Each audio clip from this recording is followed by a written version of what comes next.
Hi everyone, welcome back to our channel. This is me Kate here and I'm back with new tutorial video. And on today's video, I'm going to show you how to hide WhatsApp profile from someone. So without any further ado, let's get started with this video. First of all, on your device, open up the WhatsApp application and make sure that you're logged into your account. Now to hide your profile from someone, tap on three dot icon from the upper right corner. A drop down menu will pop up. Then tap on settings. Now tap on privacy. Now if you scroll a bit, there you will get an option as about, so tap on there. Now tap on my contacts accept. Now you can select the account that you would like to hide your account from.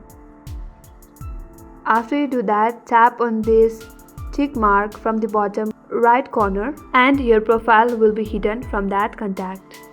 If you want to hide your profile picture as well, there is an option as profile photo. Tap on there and again tap on my contact accept and select the account that you would like to hide the profile photo from. And that's how you can hide WhatsApp profile from someone. I hope this video helped you. If you are new to our channel, make sure to subscribe, like, comment and hit the bell icon for more upcoming tutorials. Thank you for watching till the end. I will see you on next video.